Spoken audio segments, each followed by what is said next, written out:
It's all right. Can you make my hair look like this? Oh, man, what you want to make your hair look like that for? See, that's the problem with y'all today. Y'all don't know nothing. Will you let the man tee you off? You yap worse than 6 barbers. Welcome in, everyone, to the Your Barber podcast. I'm your host, Matt Ballad, a.k.a. Matty Blades. This is episode number 19 we're up to now. Real quick recap, coming off a week off, had a little vacation, thought I was ahead, and I ended up falling behind a little bit. But, just a quick review on Your Barber podcast. It's a podcast. We don't talk a lot of technique and what clipper do you use. It's more about the story and the barber journey and just relating and inspiring to, catering to the everyday barber and barbershop owner. So today I have a guest, very special guy. He has actually employed about 3 or 4 of my other previous guests. So without further ado, let me go ahead and bring a warm welcome in to Rajiv Patel, everybody. Yeah, there I go. There you go. This is something special. I'm always debating, should I go tight? Should I bring it out? I like to bring it It's an out. amazing sound. Amazing sound. Welcome in, Rajiv. Welcome, What's up, man. Matt? How you doing, bro? Thanks for having me on, man. Thanks for making the time, man. You're in the shop. You said you had an appointment at 9 a.m. Yes, sir. Yeah. Just figured just do it here and then get ready to go for the day. There you go, man. Put a little pep in your step for the day. Absolutely. It's like I already knocked out a podcast today. The rest of the day is easy. Sure, man. This is a good way to start the day. Absolutely. Cool, Thanks for having me on, bro. So Rajiv, he's got 3 shops. So what shop are you in right now? I'm in our first shop. This one's Gilbert. in Gilbert on Higley and Baseline. And we opened here in 2018. So it's been a little over 5 years now. Nice. Gilbert, Arizona. That's where the shop originated, 2018. So nice, man. Yeah, I've had on some other guests that you've employed throughout the time. We really don't know each other that well. We may have only met in person like once or twice. I can't remember if you ever popped in the barber school or not when I was there, but yeah, we went to the same outfit in terms of barber school. You were at Manny's location, correct? Yeah. I was on Extension University, and you were at the main campus there. So Yeah, so I was at Blanca's, and yeah, they, sometimes they flip flop around a little bit. yeah. But the same family there. Oh yeah. Nice, man.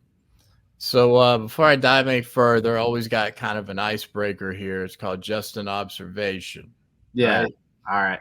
Always very observational during my day, thinking of what I can add to this topic. And so, you employ new barbers all the time. There's new people in and out. It's heavy turnover sometimes in this industry. We wouldn't like it to be, but it is, and, in the large part of it. But, it seems like in my shop right now, we're kind of trying to create a culture of just like, we're not going to hire anyone that can walk and chew gum. We're kind of just, it's got to be the right fit from here on out. I'm an employee. I'm kind of re-expressing the words of management and ownership. But,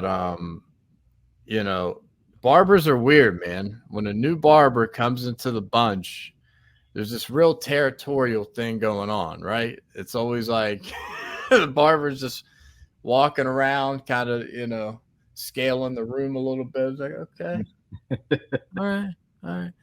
And then, like, on my end, I'm thinking, like, so his first day working, if he's inside of me, I'm like, oh, I got to be on my thing today. I got to make sure everything's right and tight. This is my art. I get really delicate about it. Like, Yeah.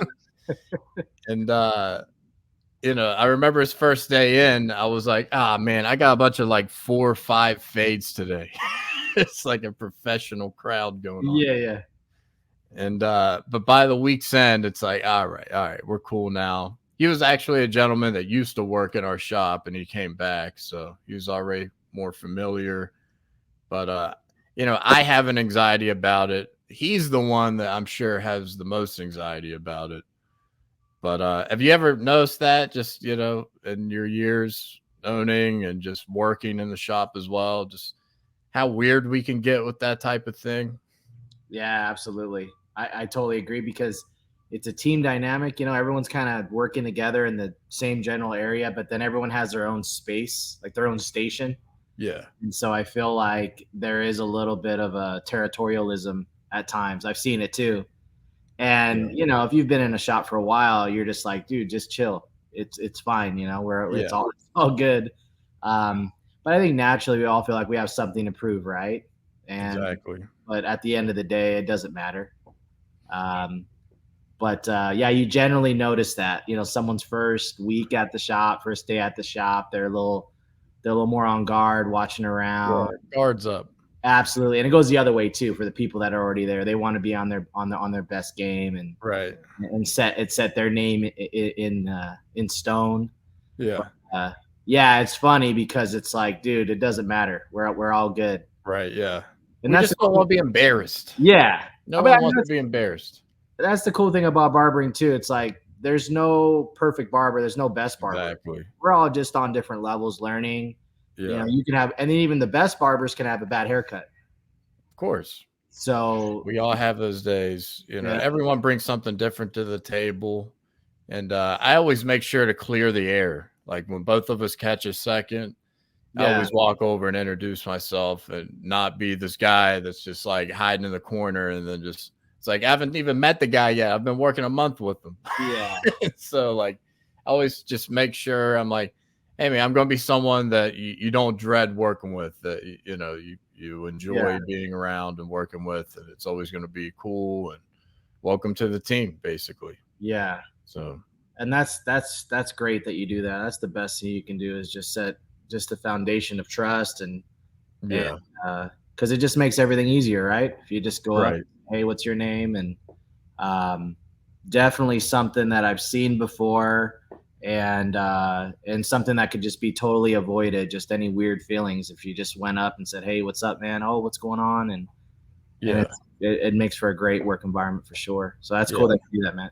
Yeah, absolutely. I always like to make everyone feel comfortable. My biggest thing, even from an employee aspect, I never want to rock the boat. Yeah. Like just one little thing. There's no ring lights in our shop. No one's got a ring light. Right. And a lot of barbers get used to having one and just certain things, details. And I'm always struggling with my lighting, but just off of the pure fact that no one else has a ring light. Yeah. Of course, I have a different situation. I got a dark wall like on one side of me. I'm in the corner. And I'm always debating on what I should do. But I'm like, no one else is doing it, so I'm not going to be that guy. I'm just big on just like, blending in, but being myself at the same time. There's a way to do it. There's a healthy balance to it. But, just little things. Don't like to rock the boat. Yeah. But, all right, Rajiv, let's go ahead and dive in to your barber story, your journey. Where's this thing begin? Where were you born at? Man, where was I born? Let's start from the womb, my guy. From the top. I was born in Washington, D.C., our nation's capital. Really? Yes, nice. sir. Yes, I was born in the nation's capital. Yep. How long were you over there? So I was there till I was about 5. My childhood, I had an alcoholic father. And so it caused a lot of chaos in our home. Both of my parents immigrated. My father from India, my mom from Nicaragua. Okay. And so when they came here, they both were operating on green cards and just working just whatever they could get. We lived in a small basement studio in Washington, D.C. And a lot of my growing up, I have one older brother. We were separated a lot just because our parents couldn't take care of us. So they relied on friends and family members. And so most of my childhood I spent moving around. Sometimes I was by myself. Sometimes I was with my family. But from Washington, D.C., I lived in Nicaragua for a couple years, which is in Central America. I lived with my aunt, 2 of my aunts there for a while. By that time, my family had moved to California, and pretty much what I started noticing is wherever uncles or aunts were, they would take us in for a time, let us crash for 4 to 6 months, and then we'd go on to the next spot, which I'm grateful for. They really helped us out because my dad really couldn't hold a job. When I was 7 years old, he died. We came home from school one day and he had just passed. That was honestly a blessing in a lot of ways because it provided our family just that kick of stability where my mom could just work. We didn't have to take care of my dad. And after that point, we were together all the time. And after that, I pretty much grew up in Mesa, Arizona. We had a one-bedroom apartment in Mesa and went to junior high and high school there. And now we live in Gilbert. So that's when you moved to Mesa, what age were you when you moved to Mesa?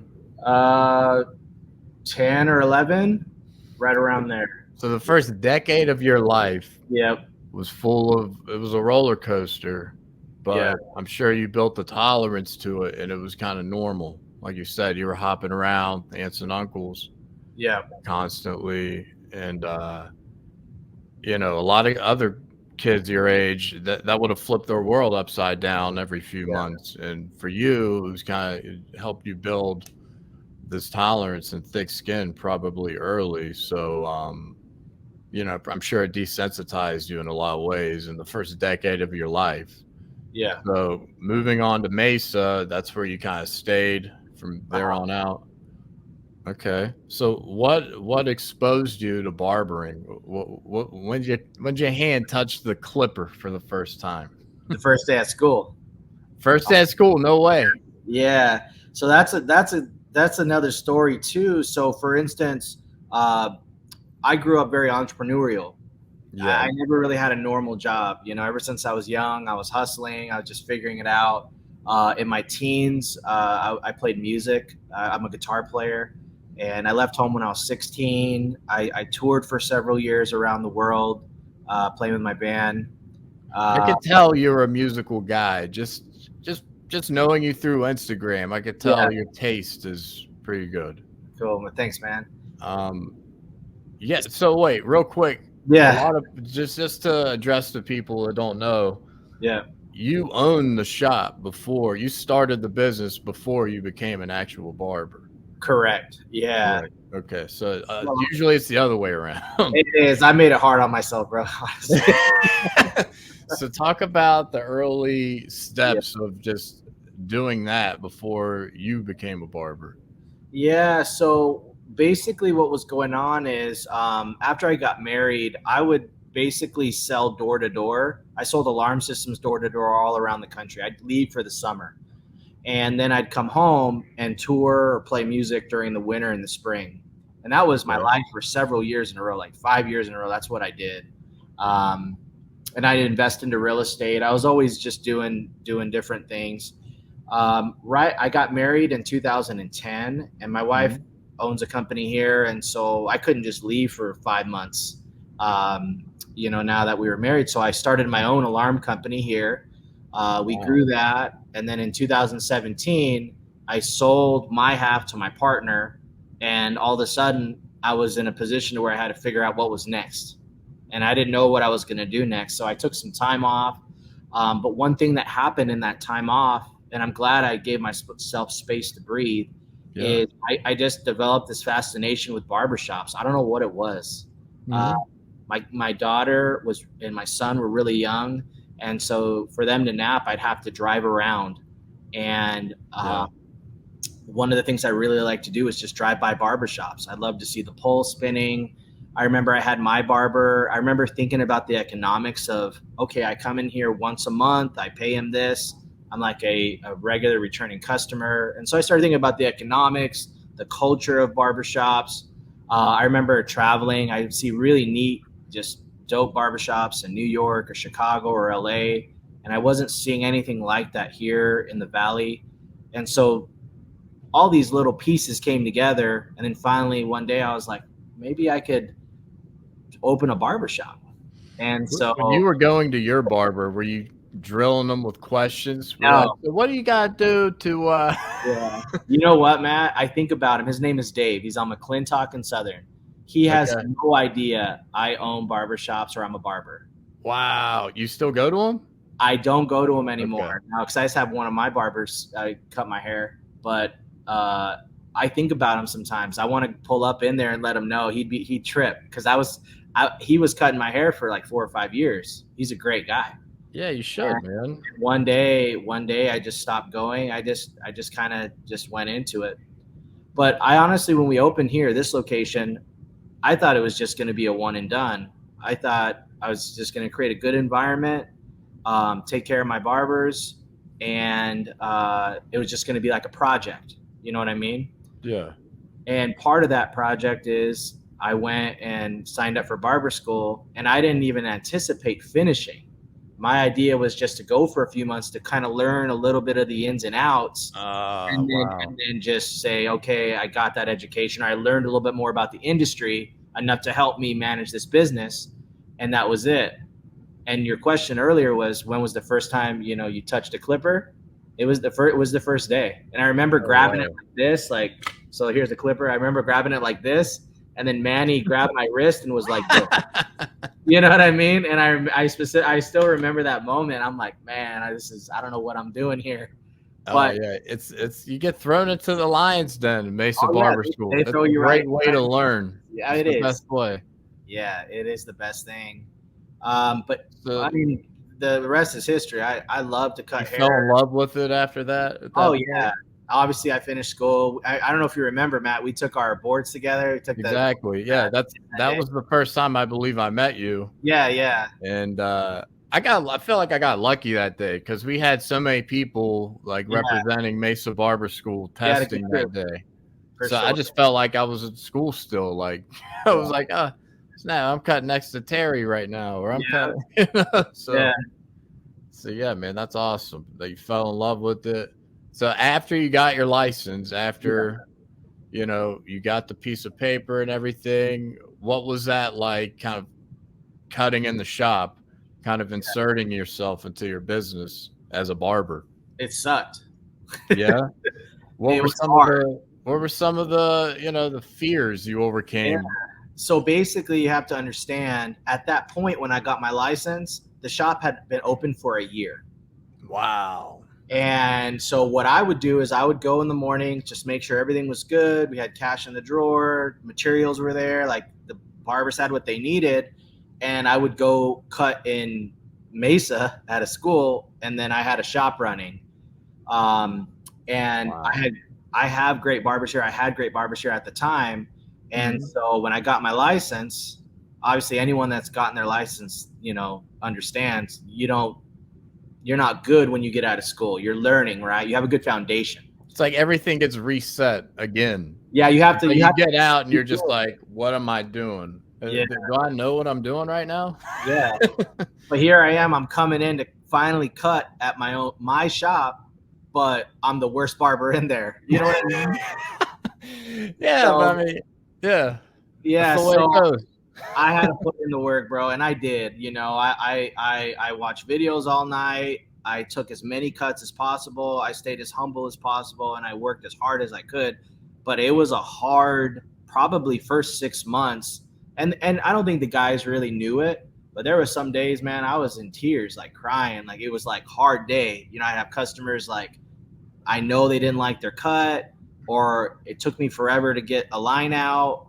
Yeah. I just knew as the cuts were walking by me after they were done with the barbers, I was not at that level. And it was really hard for me because I felt like I was letting people down. And so exactly the way I feel, man. Isn't that like the ultimate, like just blow to your confidence? Like you're not satisfied with the haircut and they're not satisfied. And you think about it like later that night. Oh, yeah. Like, oh, I had one the other day like that. Matt. On Monday, I cut someone's hair and I could just, I didn't meet his expectations, and he was cool, left, tipped, everything. But I thought about it, like you said, later that night, and I was like, man, I wish I could have had that one back. Best thing about barbering, it's like, being a quarterback, throwing an interception. It's like Yeah. you're right back at it on the next one to redeem yourself. You got a short Absolutely. memory. You're able to resatisfy that, that itch that is being a perfectionist in a lot of ways, and just, kind of balancing the quality and quantity. You got to put out good work, but you got a book of appointments you have to appease to. So got to make sure all those things pan out. And so how many barbers were in the shop when you became licensed and you came in? We had a full shop, so we had 5 barbers. And so what I would do is Nice. I would just come in on people's days off, and I was just like mobile. I would just set up at their station. Oh.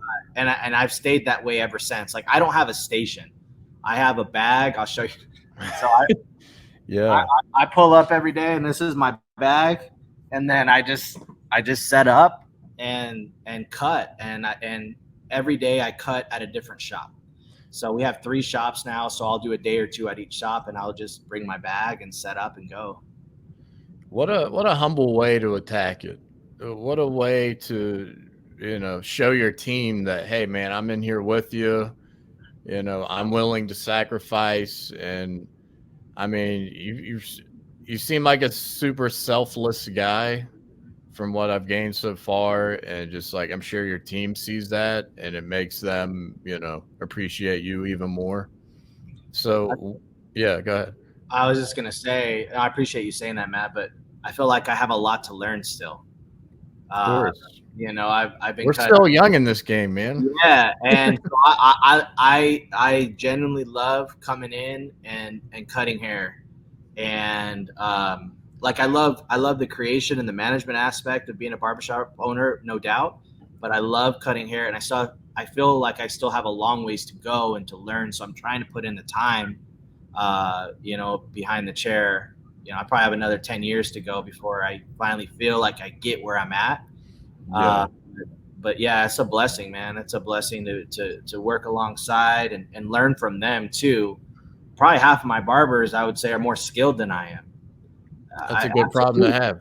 And it's a great problem to have. And so I'm learning. I'm still learning a ton from them. And so it's a mutually beneficial relationship.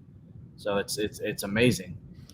So we talked about some of the fears of becoming a barber yourself. What were some of the fears you overcame as an owner from that end of it?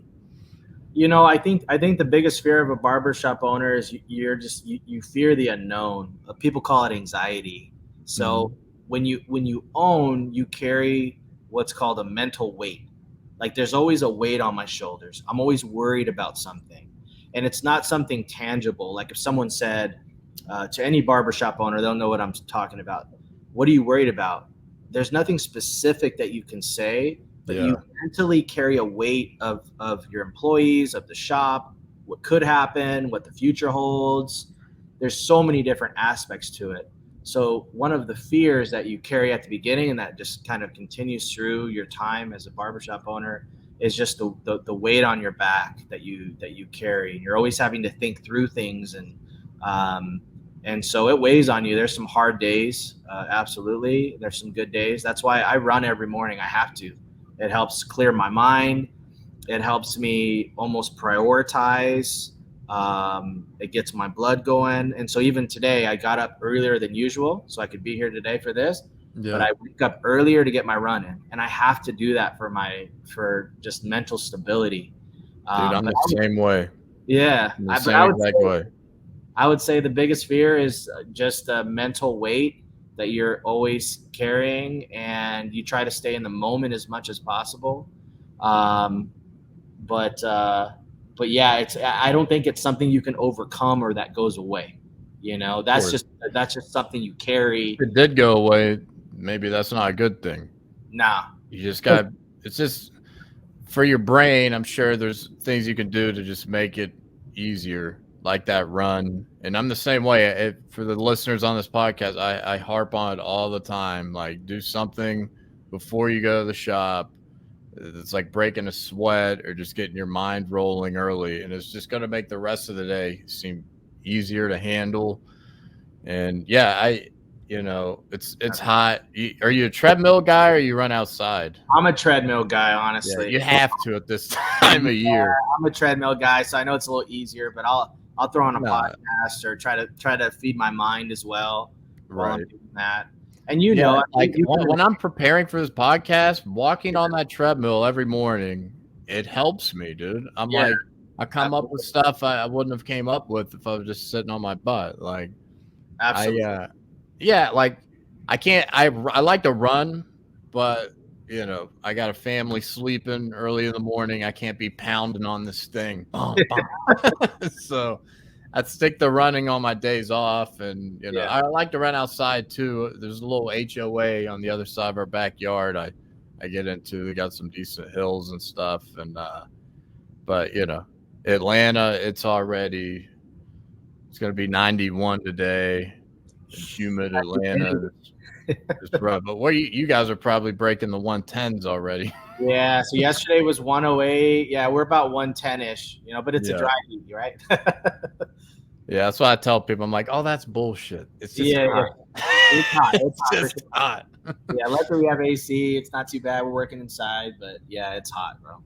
Yeah, so I'm going to dive into your Instagram here in a second, but before that, we're talking about just the selflessness, the balancing, the juggling act you do. When do you reward yourself, and how do you do so? Yeah, that's a good question.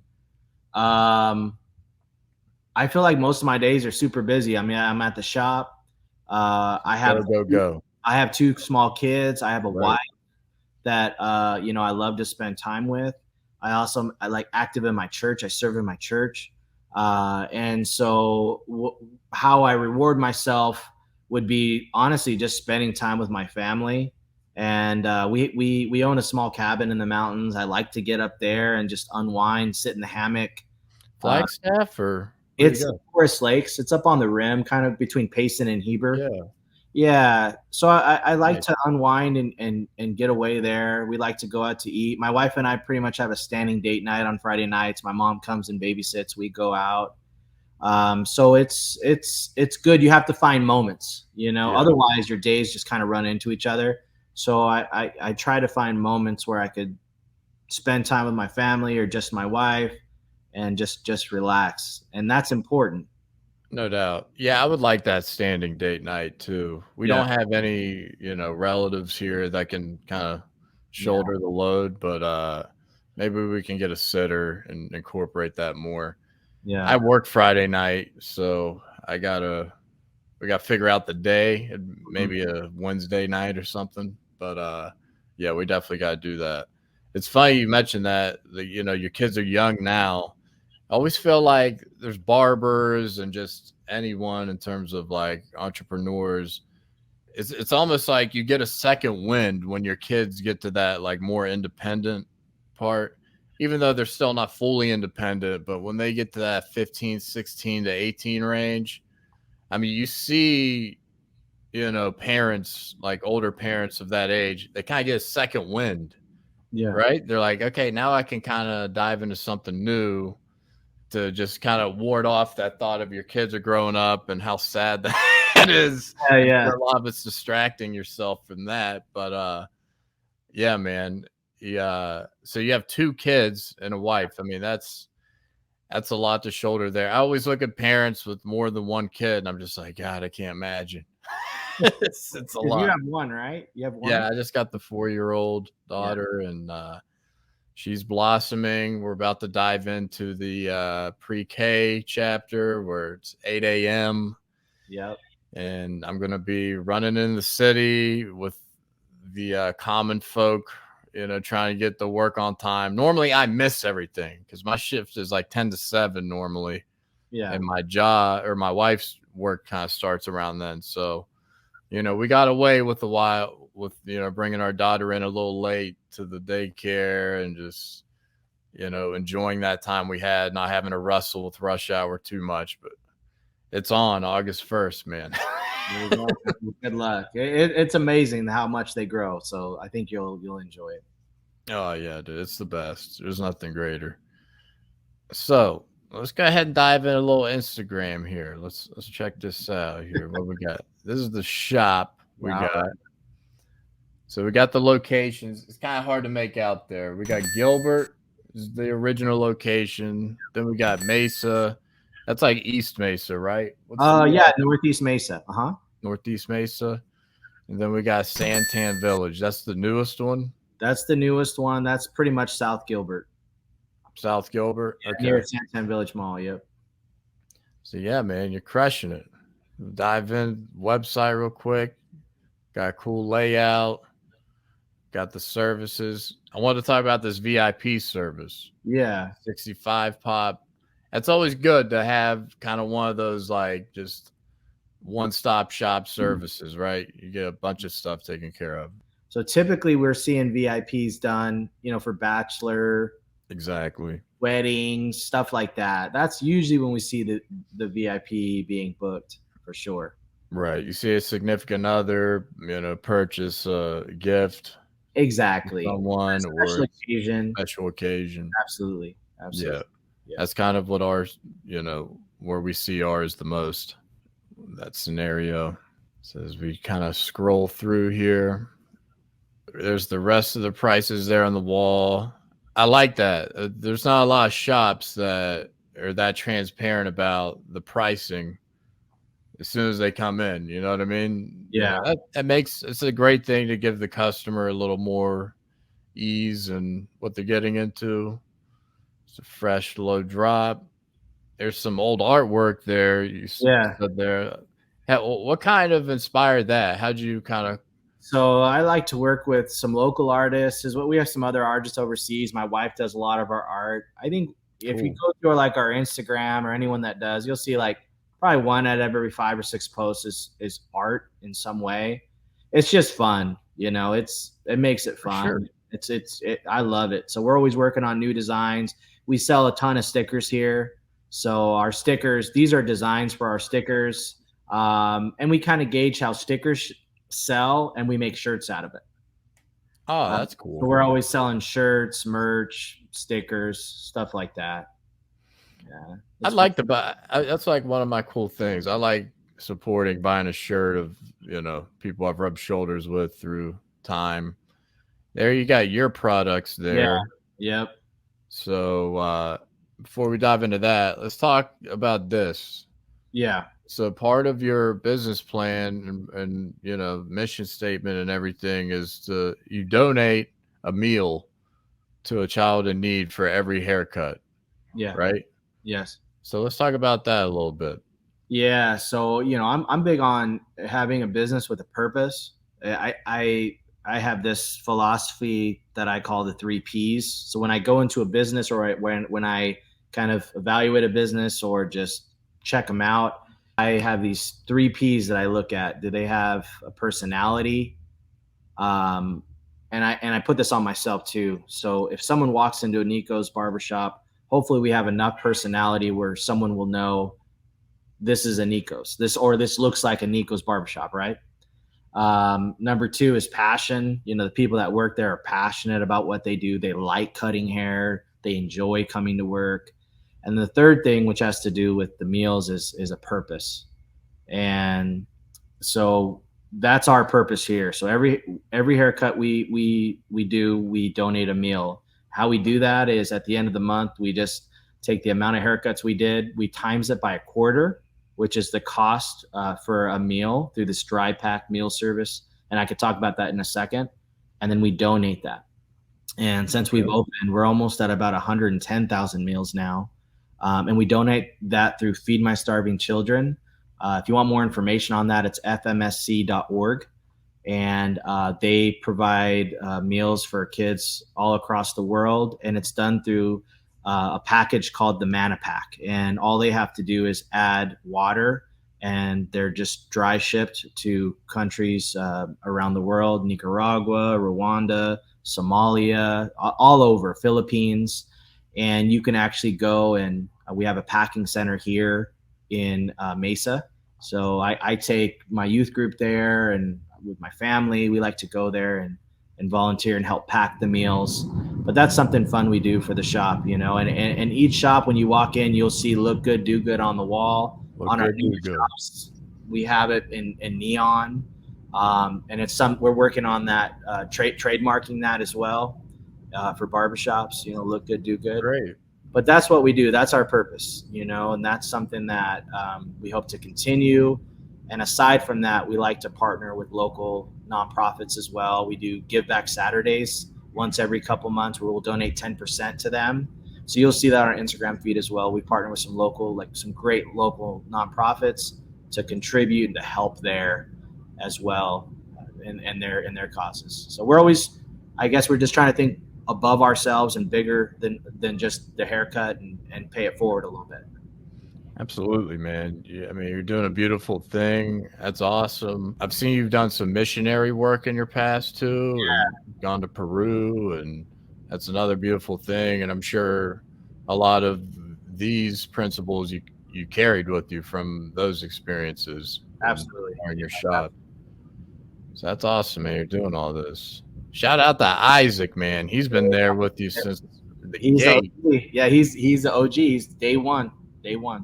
Yeah, he was kind of finishing up, doing the finishing touches up on his hours when I started barber school in there. Yeah, so that's awesome. I almost forget about that. He's been in there with you. Yeah, he's been there. Yeah, he's I might try to reach out to him and interview him if he's. You should. Yeah, you should. Yeah, I know he's more quiet, right? He's a little more quiet, kept. A little more reserved. Yeah, I mean, I haven't seen him since the barber school days, so who knows? He might be this extroverted guy now that's very outspoken. But that's cool. So there's some of the products you got there. Yeah. Mm-hmm. So what went into that with starting that? What was some of the hurdles with that? For sure. So it was something we began working on a couple years back, but it really took off during COVID. I had suddenly found myself with a ton of time. And so I was working with a local product maker. He lives here in Mesa. His name is Victor. Great guy. And the idea was just to make a clay, because we use a ton of clay out here for the dry look. Everything's low shine now. Everything's low shine. And so I said, hey, can you develop a clay for us? And so we took about 8 months and finally got the formula right. And the first product we released was called Cactus Clay. We got a local designer to do all the packaging and the labeling, and his name is Corey Miller, very talented guy. I was like, well, maybe we do a pomade. So I was like, hey, let's do a pomade. And so we kind of worked on that for a few months, and it would be stuff that I'd bring into the barbers. Hey, try this out. Let me know what you think. And I'd get feedback there. And once we felt like we got that right, we came out with the desert pomade. Then I was like, let's do a beard balm, because we were selling the uppercut beard balm. And so I showed them, I was like, I really like their beard balm. So we would try to take ideas and, the feel of it. And then we came out with the beard balm, then the beard oil. What scent's the beard balm? I'm always big on it's our own scent we created. It's like cedar wood, kind of like a fresh, like almost like an oceany type of fresh. And we kind of combined them. And that's the scent of all of our stuff. That's good too. Yeah, that matches up. That took a little time too to figure out the right scent. I'm sure a lot of samples and just testing and just. Yeah, and then we did a process. Conditioner. Yeah, you did shampoo conditioner as well. Yeah. There you go. Right now we're at the beginning stages of working on a hair cream, kind of like a leave-in like a curl type. Yeah. So I have. Let's see. I don't know. Oh yeah, here's the sample of that hair cream. So for instance, this is how it starts. See a sample. Yeah. Oh yeah. So this is we're the beginning stages of. This is the one we're kind of trying out. But this is how it works. This is how all of our products work. I bring it in, we try it out. I take ideas back, and then we'll get it right, and then eventually we'll have a hair cream. That's why I'm starting to dabble a little more with hair creams and things like that. Yeah, leave-in type stuff, because I get a lot of guys with curls. Yeah, a lot of people are rocking that broccoli top. That top and styling like that. So that's big that you're incorporating that into the brand there. So we'll have that in the next. I don't know. I've already sent some feedback, so we'll probably get 2 or 3 samples going, and then we'll finally hit it and we'll release it. And then work on the the labeling and stuff like that. But it'll probably be maybe 6 months. You'll see something like this. You'll remember this moment. So, Absolutely. yeah, that's it, man. Cool, dude. So I'm gonna dive into a topic real quick that I'm still working on. I'm sure you're still working on because we kind of came in around the same time. But just want you lend your knowledge on the art of staying on time. It's one of the hardest things that we all deal with. Got my client Tristan here checking out the new Shiner Gold clay. Yeah, never before with the wide tooth comb.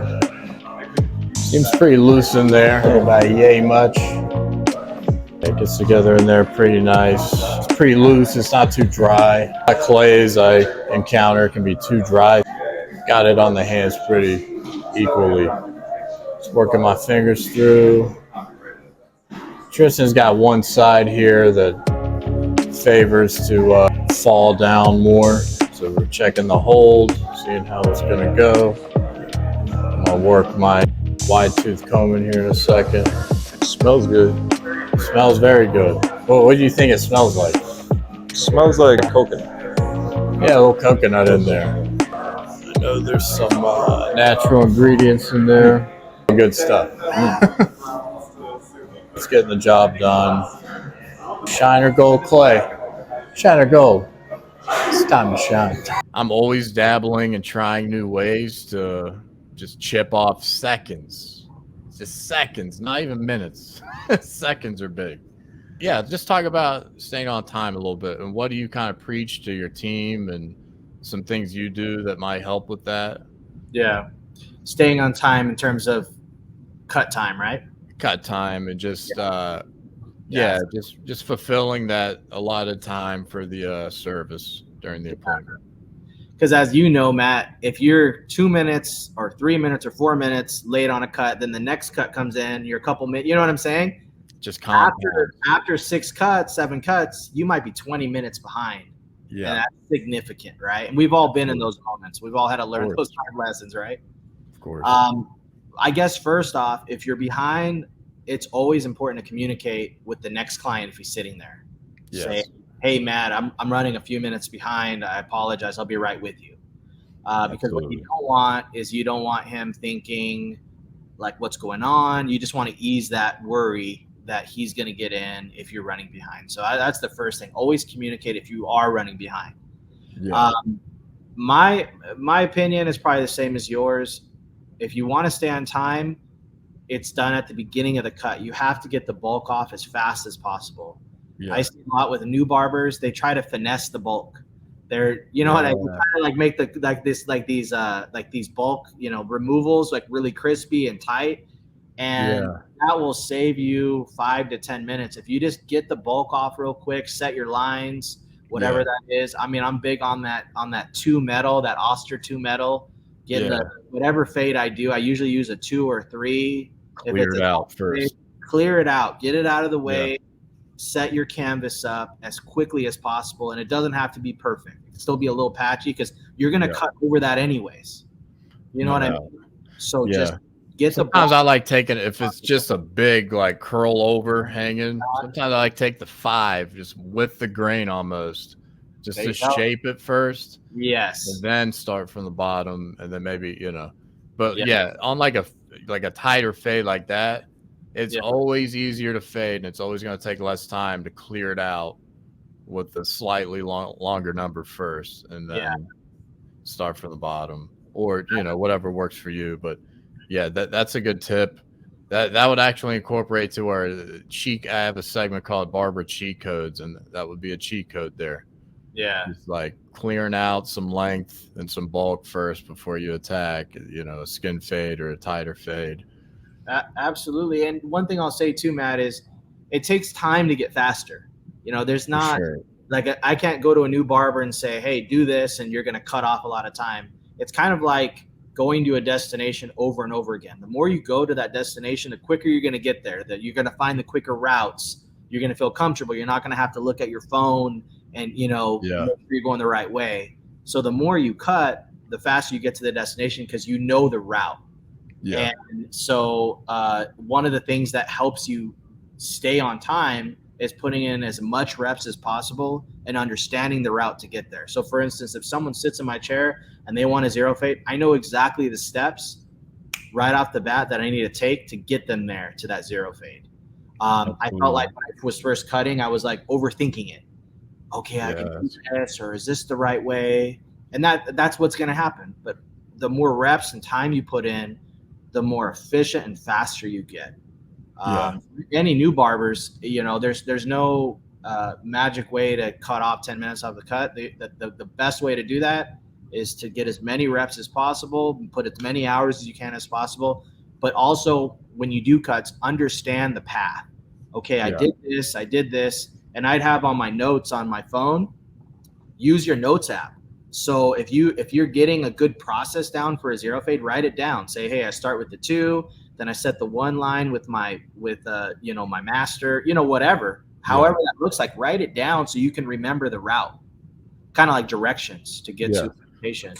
And that's beautifully said, man. That's beautifully said. Just, understanding that it takes reps, just like you said, a car, like a trip in your car. The more you do it, the easier it gets.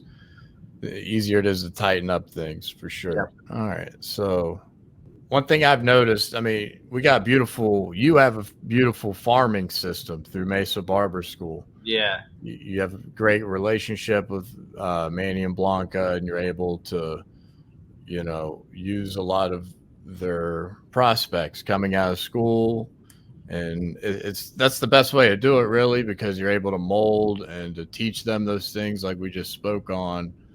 But, you kind of brought your team to another level. You've bred successful barbers. A lot of these barbers, that I'm friends with, I went to school with, we got like Tony, we got Keith, we got Terry, like all these people have opened up their own situation. So just like, I mean, you got to feel like a proud papa almost, like you just, you know what I mean? It's got to be a beautiful thing to see them blossom into doing their own thing. And I'm sure there's no hard feelings. You understand from one entrepreneur to another that they're ready to take that leap and that step.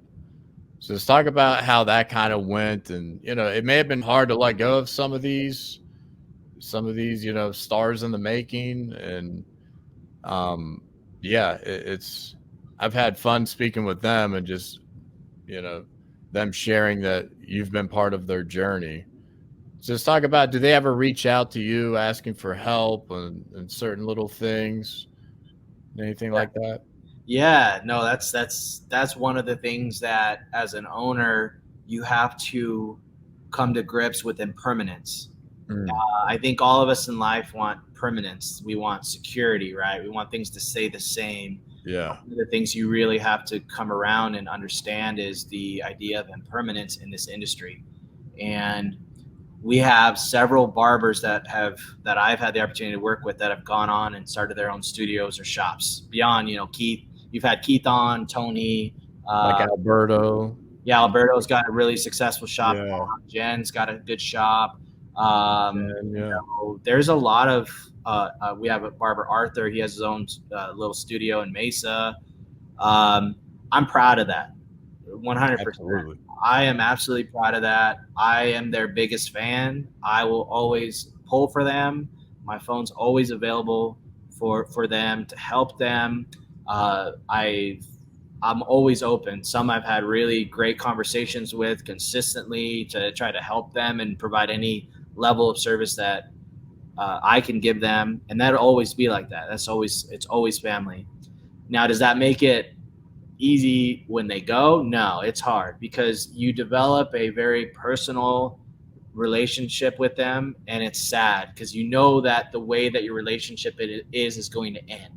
You're not going to see them as much. You're not going to talk to them as much. So for me, it's always a sad day. Super sad, yeah. It's always sad, but at the same time, I'm stoked for them. I'm happy, and I'm just grateful for the opportunity to get them to that next spot, that level where they can branch off and go do their own thing. My job is to give.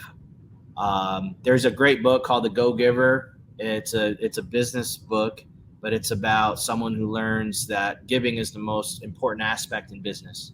And so I try to keep that mindset. I try to give as much as possible and not take. And so I will always share information. I'll always share what I do, and a lot of what I've learned, someone has given me. So I try to pass it on to that next group. But yeah, it's always bittersweet, but I'm absolutely proud, man. I'm absolutely proud, and hopefully I've done something to benefit them and bless their life, and create a positive example for them in their life. But that's that's something that's hard, man. That's something that's hard for sure. It's gotta be. Yeah. Like everyone, when it comes to their age or just, the situation in their life, they want to expedite some things sometimes. They're ready to take the leap earlier than others. Some are comfortable in the position they're at. Like I'm totally fine being an employee still. My situation, I've moved around a lot, and going back to just like coming out of school and just having that, like, do I know what I'm doing? Like that almost happens to me every time I start a new shop in a new state. I have an immense loyalty to wherever I work. I make sure when I choose that place, I'm going to stay in that place for quite some time unless an outside factor comes into play. I'm just always big on I'm fine right now where I'm at. But yeah, you get reset. Like I said, you get reset in the new shop, and I had to rebuild the confidence, rebuild the rapport with my, coworkers and everything. And like you lose a crucial part of your team moving on to the next step. I'm sure your team misses them too.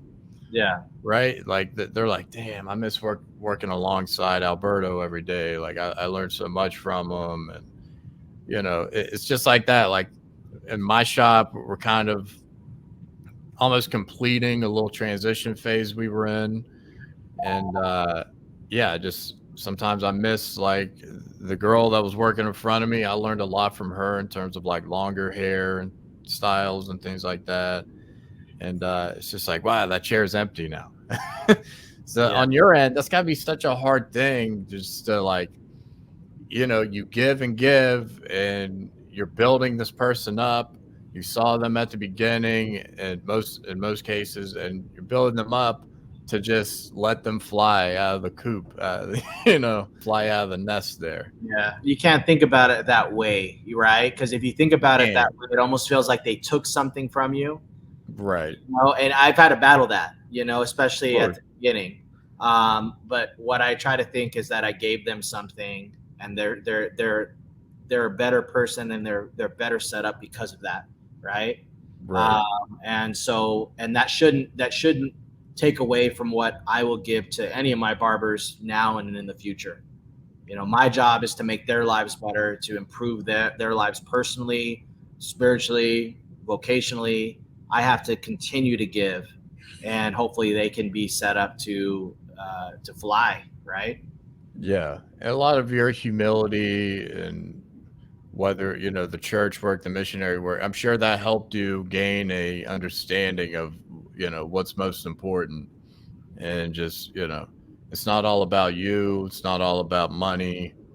It's about people and making them better people, not just barbers, which is part of this podcast. Like, it's not just a barber thing. It's a person thing. Yeah. And some owners don't do a very good job of letting them fly out the nest. They get mad, man. It's like, and from a employee aspect, like I've had to leave my owners that I was super loyal to and loved. And it's, I cry. I feel like it's going back to letting people down. I'm like, I just don't want to let anyone down. Yeah. And it's so hard to kind of take that next step, whether it's just moving out of state or elevating your barber career. But yeah, man, it's tough. So got a little thing. You're so nice. You're so chill. What are some bones you have? Some bones to pick you have in the industry, Yeah, whether it's with barbers, clients, owners, for anything. sure. No, that's a good question. I feel like people don't understand that there's no winners in this game. There's no winners and losers. We're all just trying to make it. You know, you know, there's no competition in a way. We're all just trying to last. You know, we're all just trying to make it. And so unless we help each other, you're just hurting yourself, right? So I see a lot of times where people are overly competitive to where they put people down, those types of things. And it just like you're just hurting yourself, you know, because at the end of the day, there's no finish line. Like no shop's going to be the best, or no barber is the best. Right. And so that's number one. Number two is Instagram's kind of ruined the game, in my opinion. Yeah. That was like, my next question. It's just like, you know, or anyone that works in a shop every day knows the best customers are just your every couple weeks, you know, 2 on the sides, trim up top. That's what builds a business. That's what builds your foundation as a barber. Right. And just, you know, these fake haircuts with the Photoshop and the enhancements and stuff. It's fun. It's art. I love art. You know, I love to create art, make music, but I feel like there is almost like a facade part of the industry too that for me it's not my thing, you know. Yeah. But I guess those are a couple things. Yeah, there's some bones. Yeah, I remember during like the COVID era, there was a lot of I remember they were doing like barber battles, like one-on-one celebrity barber battles, and there was this big discussion with like, he does enhancements, he's all natural, and it's like it's to each his own with it. Like you can't knock anyone's art for sure, but it's a funny thing how, you know, a customer will call in. It's like, who's your best barber? Like, what do you say to those clients or customers? Yeah. You guys know how to fade or it's you guys do fades, right? Come on, man. That's how I break up the you know, we have assistants and everything. Yeah. So, you know, I'll be coming down the stairs, he'll have his back turned before he greets me, and I'm just like, you guys do hot towel shaves in here? Let's throw something out like that. Yeah. You guys do walk-ins. Yeah, you guys do walk-ins. Every day, man. Every day. Yeah, man. Yeah. It's hilarious. So yeah, my I'd say my bone right now in terms of like I'll take it on a social media plane. You know, everyone's trying to create new content, right? Something a lot of us are copycats for doing the same things we've seen, but you know, some people are trying to be groundbreaking. And one thing I'm seeing a lot right now with content is the designs that are trailing off of a bad scar. Have you been seeing that? I've seen like the new thing, dude. I've saw like 10 of them in the last 2 days. I saw one yesterday. That's so funny. I'm like, geez, how many scars are gonna be popping up on my timeline? You know, I'm more. I got scars on my head. You know, I got a nub toe, but I don't want to see that on my timeline all day. Right? Yeah. So go back to social media though. What are your thoughts and your opinions on it? You think it's necessary? Yeah. You think everyone should partake in it? Yeah, you have to, honestly. I mean, you can track. I mean, if you have Square, you can usually track to see if they book through Instagram. Yes. A large amount of people that book through Instagram through the Book Now tab. So it's important. And then it's important to create a good personality on your page. I call it the 3 C's. You have to have a way to get content. You have to have creativity in your content. Like you open a barbershop page and it's all the same angle of photos with a little like watermark logo, and there's no personality. It's just a bunch of zero fades, you know? Right.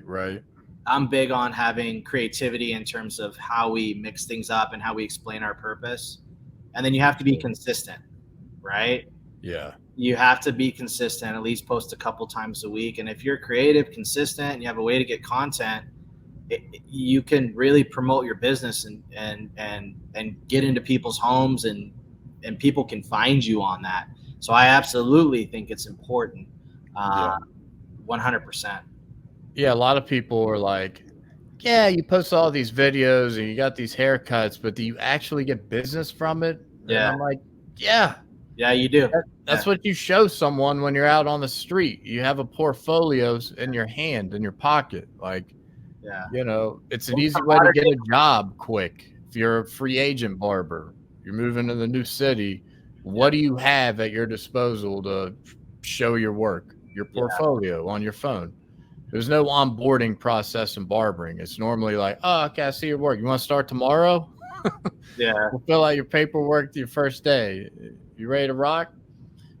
And yeah, man, it's super important. It's a form of expression too. We can kind of itch that expression, you know, we can scratch that itch. Yeah. With that. And yeah, I always try to mix it up, and I would like to post something every day. You get the good old Gary Vaynerchuk. You gotta be posting something every posts on social media a day. every 10 minutes with him. But yeah, dude, I think it's important. I think it's fun, but at the same time, we got to make sure to not, like, you know, back to what we were saying earlier, down anyone, or like, you know, even if sometimes I see a horrific haircut on the timeline, right? Yeah. And I'll like it because you know what? They put themselves out there, and that's a balls to do to start with. Yeah. And you have to respect it. Absolutely. Yeah. And just, you know, overcoming those mental hurdles are the number one hardest thing to do. So, you know, just putting yourself out there is number one for sure. You see any trends you like or that you kind of don't like right now going on? Honestly, I've been getting into longer hair. I've been watching a lot of videos. Yeah. I love taking those clients. I just have I've just been really interested in longer hairstyles, mid to longer hair. Like I cut all my niece's hair the other day. Interesting. So I love to tackle that. I know there's barbers that shy away from longer hair. They don't want to touch it, but I have really enjoyed learning some of those things. And so maybe next year I'll set a goal to take some more classes, get some more education around it. But I'm seeing a lot more longer styles. I'm sure you're seeing that too. Yeah. It's been fun. I've been loving it. I like the marginally long, slick back, like that smooth flow style. The long haircuts, I still kind of shy from those. I'm upfront about it, but like if it's marginally long, as soon as they walk in, if they're looking like Jesus Christ walking in the door, I'm like, okay, what are we doing? Before you even sit down. What's going on here today? Yeah. Is this a makeover situation? Is this a locks of love type thing going on, or? So yeah, always get into that. Yeah,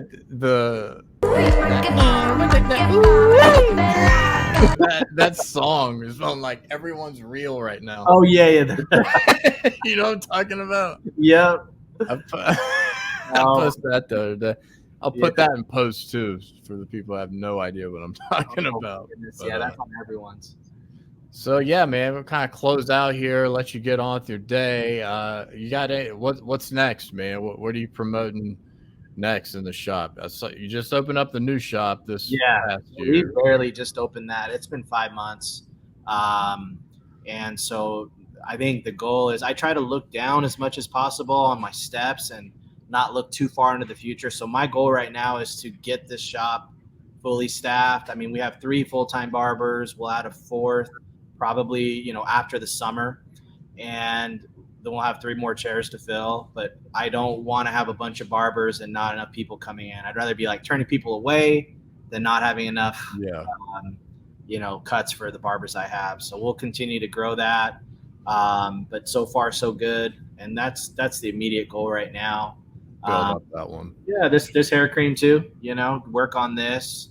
So it's always good to have something to look forward to, something you're working on. But right, gets you excited to get into the day.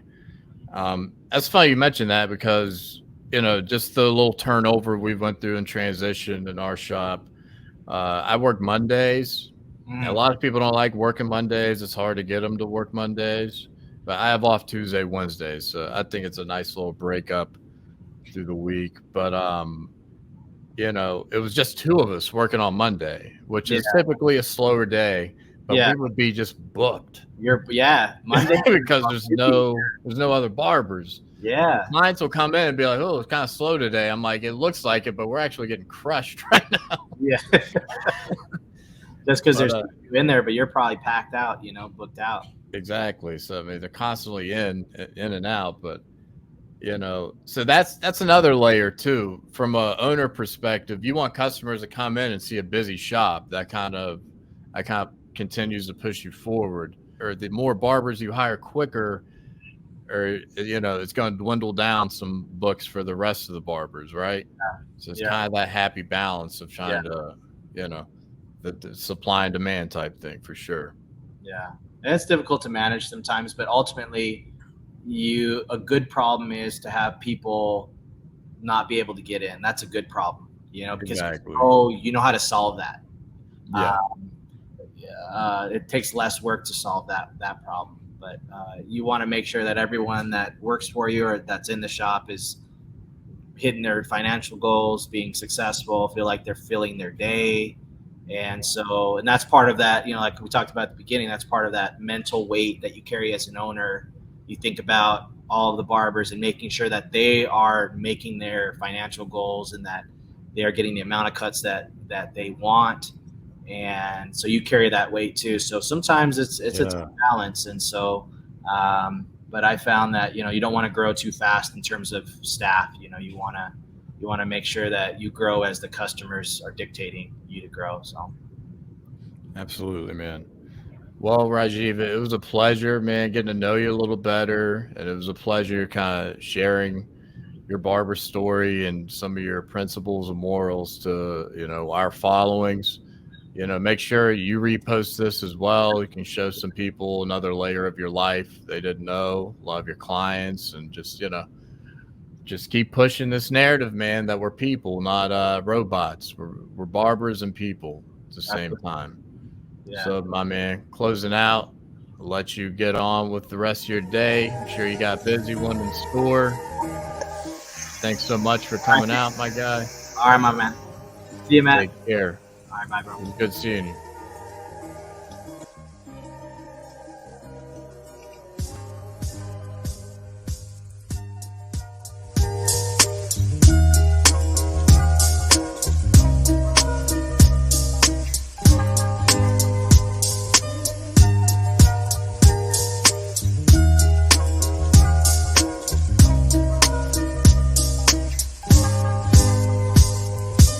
Thanks for watching another episode of the Your Barber Podcast. New episodes come out weekly on Sunday. Be sure to subscribe on YouTube and follow us on Apple Podcasts and Spotify to be notified when new content is posted.